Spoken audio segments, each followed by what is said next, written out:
All right, folks. Welcome to our EDA 608 class. If you can hear me, if you could let me know in the chat box, please.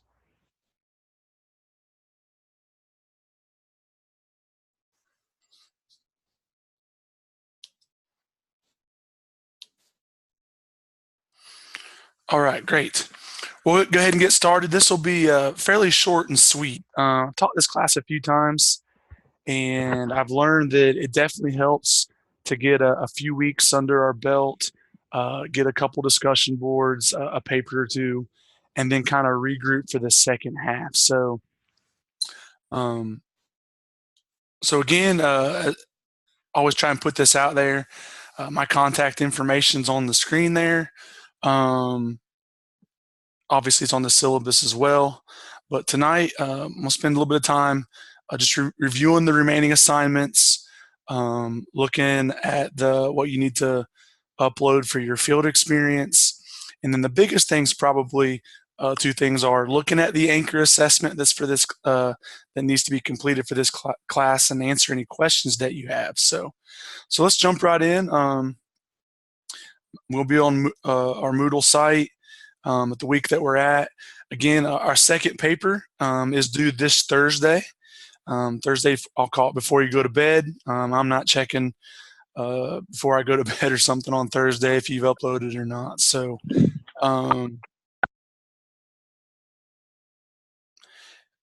So that paper there, remember that paper should be a full 2 pages. Let's look at that real quick. So I know there were a few issues with a few of you last time. So that should be read the article, a full 2 pages. Follow APA as much as possible. Again, I'm not going to be a big stickler for that, but just to be double spaced, 12 font, um, at full reflection. Provide a short summary of the article, and then reflect on it to be a full 2 pages. Again, if it's good punctuation, good grammar, well written, and all that, you'll likely do score very well, if not a perfect score. All right, so that is again our paper number 2. You have a few discussion boards remaining then. Remember, discussion boards should be 4 total posts. 1 original post, it's about 2 paragraphs, and then 3 separate posts to your peers of about a paragraph. Should be 4 total. Then the biggest thing I wanted to talk about then is all these principal interviews. Principal is week 10, a guidance counselor is week 11, and the Family Resource and Youth Service Center Director is week 12. I do provide you the interview questions, all right?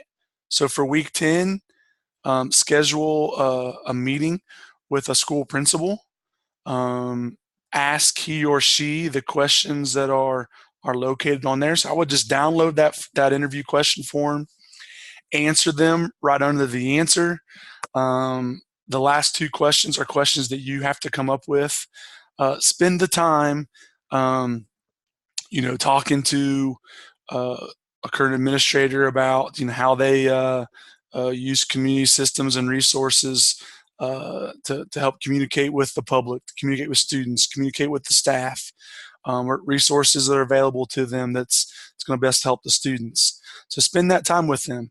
Here in a few minutes, I'll be talking about the field experience hours. All the time that you use interviewing each of these people can be counted toward that field experience. So if you have not already, obviously it's just October the 1st, and this isn't due till October the 25th. I would strongly encourage you to identify that principal, go ahead and schedule that meeting with them so that they can get that on their calendar, and you can as well. Week 11, kind of the same drill, but this time with the guidance counselor. It doesn't have to be the principal or the guidance counselor in your building. It could be from a neighboring district or a different school. But again, download these interview questions. The interview questions are a little bit different for each of them, each of the parties, but download that form. Spend some time going through that. I would prefer this be this needs to be something that you actually sit down with them, not give it to them and have them fill it out and send it back to you. You need to actually interview. I want you to have the ability to ask them the question, and then you be able to ask follow-up questions and things like that. So complete that interview then, and interview them. Submit that by November the 1st. And then the 3rd week in a row, here, a Family Resource Center Director, Family Youth Service Center Director, whatever you want to call it. A lot of your schools have them. So if you do, obviously you can interview that person in your building. If not, a neighboring school, a neighboring district is also perfectly fine as well. The goal for this is I want future principals to realize the different resources and different people that your principals especially, but your guidance counselors and your family or youth service center directors, the things that they do to help families lessen the difficulties that those kids, the baggage they bring with them, the barriers that they help overcome, the different agencies and organizations they use for dental hygiene, for parents who are in troubled need. I'd like to think this time of the time of year that you'll be doing these in early November, it's possible you get some of them that are talking about how they help families with Christmas time and stuff like that. So do those and submit that. again on those Thursdays. Week 13, from your anchor assessment, you need to submit your rough draft of your literature review. Again, I'm about to go over the anchor assessment, but one portion of the anchor assessment is the literature review. Provide you some sources on there if you need to get a little more familiar with how to cite using APA and some other APA resources that I've made available to you. But again, on Thursday, November the 15th, you will need to upload your anchor assessment. I'll provide you some feedback, and then we'll shoot that back to you. And then I give you a little bit of time. One of them in there is obviously Thanksgiving. Break for most schools is going to be in there, I guess for all schools. So you'll have a little bit of time. Should hopefully have your rough draft of your lit review done. Then you can spend the time going over the other things. So let's dive in and look at the anchor assessment then. All right, so the anchor assessment, all I've done is under that last heading. All right, I have I'm about to show here the description of anchor assessment number 6, and right here is where you'll upload it when you're done. Don't make this more difficult than you have to. It is set up on this little template here for you to know the exact items that need to be included in the order that they are emphasized, numbered here.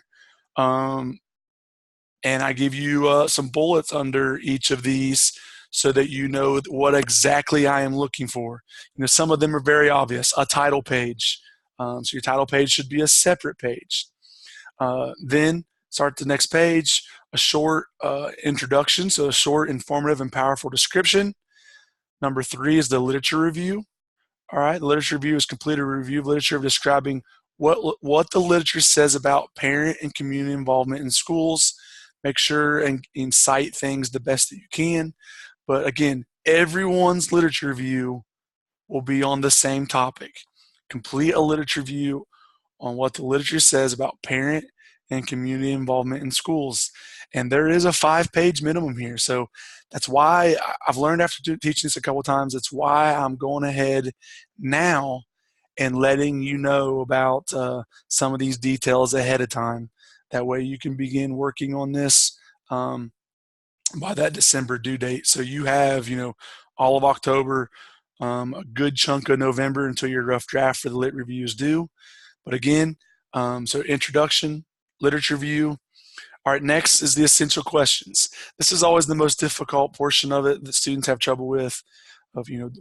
Broomball, what are you looking for on essential questions? List the essential questions for developing and maintaining a tight-knit school community that utilizes available resources.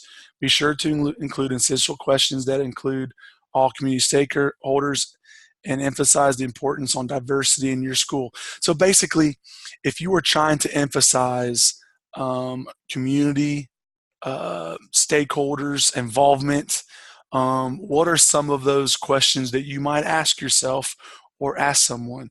List those questions. One that comes to mind are, what resources are available for our parents and school community to utilize if they are having trouble with mental health? Excuse me, or different things like that. Just list 3 to 5 questions like that. Again, in college type things, there are different standards that they have to meet to keep accreditation. And through this, some of these things I call it mandatory fun. Through the accreditation and through all these different standards, they want to see certain parts on final projects. And one of those is essential questions. So I won't deny that can be a difficult one. All right, now we're going to get into the meat of all this. And again, folks, I probably should have prefaced this beforehand, but you've taken EDA 606 already. Most of you with me. EDA 608, obviously we're in. You're going to be able to take EDA 606's anchor assessment and the thing that you complete in this class in EDA 608 and use both of those when you're in EDA 611 for that final one. So keep all this information. You'll be able to utilize it in another class as well. All right, so for number 5, identification of the school community. You need to describe in detail the student demographics at the school in which you work. Numbers of students, grade levels, male, female, socioeconomic, so on and so forth. The staff demographics, and any parent guardians describe information that's available about the parents and parent involvement. So make sure you cite those things. If you are using, your school report card, a lot of times we'll list the population, different ethnicities. If you're a Title I school, a lot of times whoever oversees your Title I coordinator in your school might keep, sign-in sheets for parent-teacher conferences and different things like that. But describe your school community as much as you can. Maybe you get your attendance clerk to run a uh, a, a report showing the number of students broke down by school or by grade level, ethnicities, male, female, all that type of stuff. If you ask your administrators, guidance counselors, a lot of this stuff won't be too difficult to determine. The parent guardian, parent involvement, that might be a little bit more difficult, but the other ones shouldn't be difficult as all, very, very difficult either. Again, just make sure you cite it. And guys, don't just list a bunch of data or just put the table, try to make it as neat and clean as possible in there. All right, number 6, key findings of the community systems resources. To describe in detail community systems and resources that are utilized in your school, and be sure to describe the process used to identify the systems and resources. So for me, as I'm interviewing your family resource center director, guidance counselor, maybe some others in your school, that's something I'm going to ask. What are some of the different community resources and systems that are out there? I imagine your guidance counselors work with DCBS. When students are sometimes investigated if they're having difficult home lives.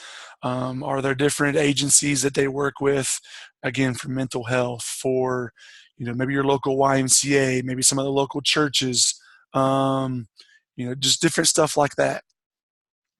Ask them about what some of those are, and be sure to describe how you became aware of those in the first place. Your family resource center director, I remember when I first became a principal, I had no idea what our family resource center director, I knew what they did, but I couldn't have told you the name of the agencies. So the goal here is to make you more aware of what some of those resources that are out there and available to your school community. Number 7, social, historical, and political conditions. So describe the process used to become informed on social, historical, and political conditions in your school community.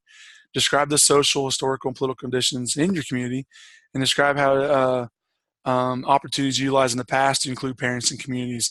So that last bullet's an easy one. Describe some of the events that take place during the school year that you can bring people in. Is it a career fair? Is it ball games? And do you have a math night, a reading night, fall festivals, and different things like that? But again, ask people, try to become familiar with that. It's gonna be a little different for everybody.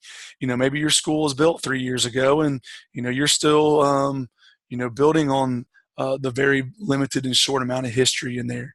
Maybe your school is I'm thinking of Clark County, where my son had a football game a few weeks ago. I play at the middle school. Well, that middle school there used to be the high school, transitioned to a middle school, and then they took all the different middle schools in the county and combined them into one big middle school. So tell me about this. Some of you, your schools, that school you work at might have a big, long, rich history. Others of you might be very limited.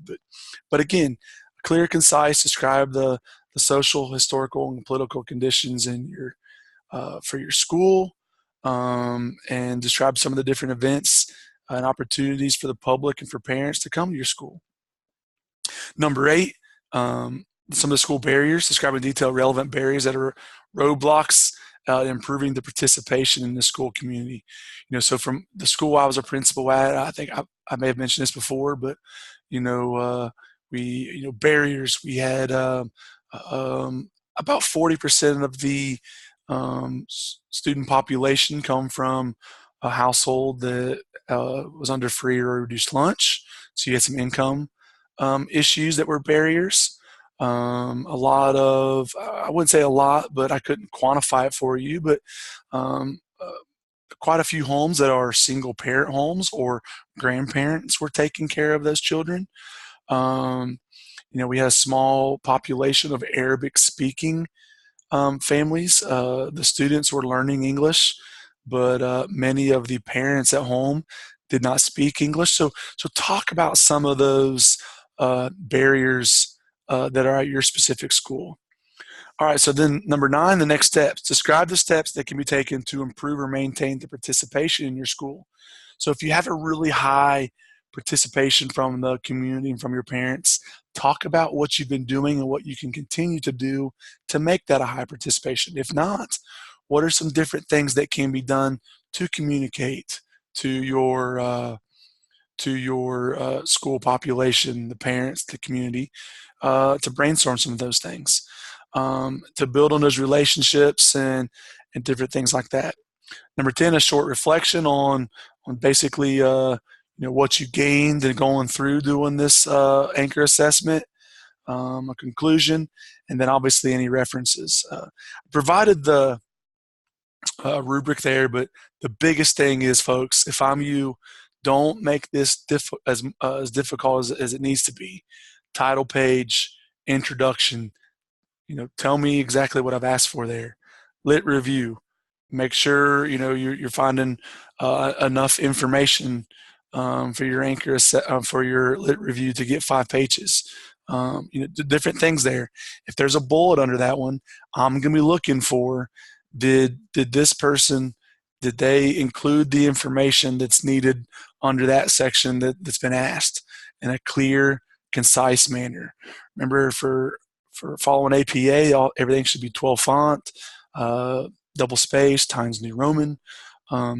Folks, I've thrown a ton at you, so I'm going to go ahead and take any questions that you might have on this. Anybody have any questions about this anchor assessment, this report, so to speak, that you're going to complete and upload? Again, the 5-page lit review is due a couple weeks ahead of time. That is due on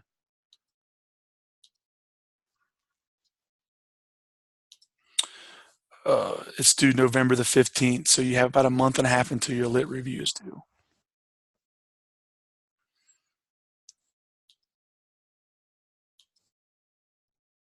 Can we use the articles we've already read as sources as well? Yes, good question. Shannon is asking if some of those articles, you've had to read a couple things. The second one today is articles on that. Of course, yeah. So to get those articles, good. You'll need to search for those. You will need to find those.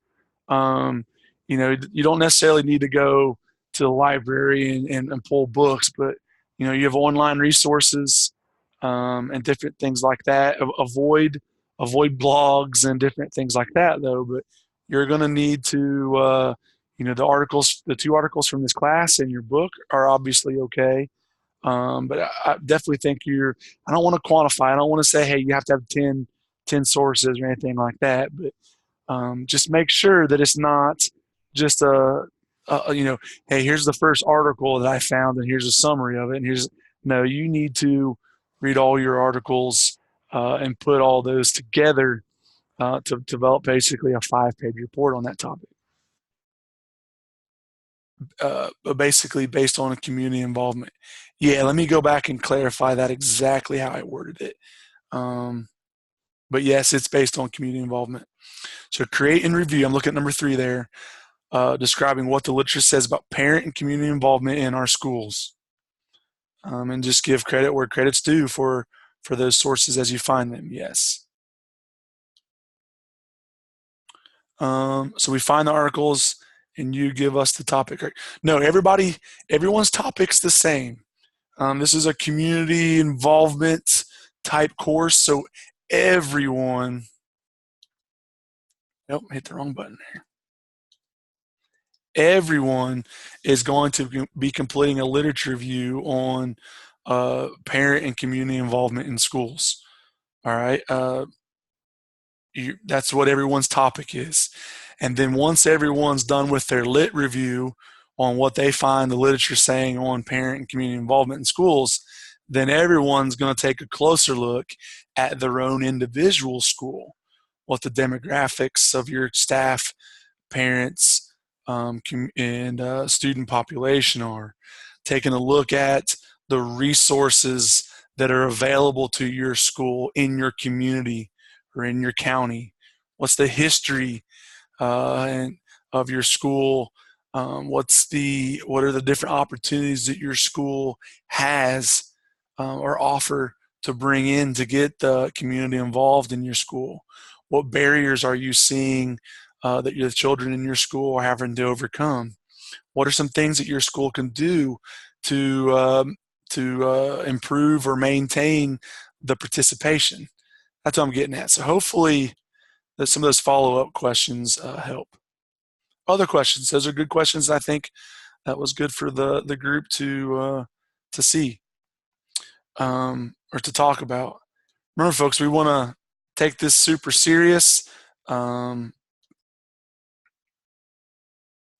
to remember the number of points here. I knew it's quite a bit. So your lit review is worth 35 points. All right. And then the overall anchor assessment is worth 50. Now, that lit review is one, I'm going to give you feedback on the first draft, which is worth 35 points. But then once I give you your feedback, you're actually going to use that feedback and put the literature review in the anchor assessment. So hopefully you use my feedback on the lit review and get, you do well on that portion of the overall anchor assessment. So essentially this lit review and the anchor assessment together is worth 85 points. That's quite a few. Obviously, when you're done, upload that here under weeks 14 and 15. The other thing is the field experience documentation. There's a form there. If you've taken me before, it's pretty much the same form. You're going to document the 10 hours that you completed for field experience hours on that form. It's kind of like mandatory fun. You have to do it. It's part of the course. You won't necessarily get points for it, but once you're done with that, upload that field experience form in LifeText. I think LifeText has changed its name now, but still the same website. LifeText, so upload that. Notice that most of our things have been due on like Thursdays and stuff. This is due on a Sunday. I think I have about 40 of you in 2 sessions of this. So it's going to take me a while to read these anchor assessments and the field experience hours and all that. So everything is due on Sunday, December the 2nd. The field experience hours, the anchor assessment, and then here's a little form if you complete the evaluation and then fill out that form and upload it. I'll give you 5 bonus points. So folks, we're essentially halfway through the course, but you have a couple major assignments coming up. Again, this week you have that 2-page paper from the article. You have 3 interviews that you're going to conduct, complete, and submit. Again, use those hours toward your field experience hours. The anchor assessment, the lit review is due November the 15th, and then the anchor assessment 2 weeks later. So you have quite a bit coming. Let's see. Madeline says, can we use our time working on the lit review as field? No, you cannot do that. The administration at Georgetown wants those things to be actual field experience, not reading and writing type thing. So the actual interviews themselves, or you're physically interviewing them, can be. And then, any of those, you're welcome. Any of that time you spend with, spend some time with the Family Resource Center director preparing for a family night or something that's coming up. Just not, don't be, hey, I supervised a ball game or something like that. If you're truly helping with it, then fine. Maybe there's a parent-teacher conference coming up. There's I don't know, elementary people, an academic team meet, help with it. Some of those things are things you can use. Brandy says, I'm working with my family resource person for 605. Is it okay to use the times we've met for field hours for this course? As long as you can't double dip. You can't use the same hours for both courses, because I believe at the end of it, they need to be able to show that you spend a grand total number of hours for both at the end. And if you're counting one thing and counting it twice for two different classes, then that won't be achieved. So yes, as long as it's not, you're not double dipping, so to speak. So folks, I know I've thrown a ton at you. I'll probably upload this video of this tomorrow. The plan is to take down the online meeting details, and in its place upload the video of that. So folks, that's all I have for tonight. Again, I'm always here to help and support and assist you. So there's my email address again. So feel free to shoot me an email. If we need to set up a phone call and talk, I'm willing to do that as well. But folks, you're free to go. I'm going to stay behind for just a little bit and see if anyone has any questions. Otherwise, folks, let me know how I can help you. And looking forward to working with you the second half of this semester. Thank you.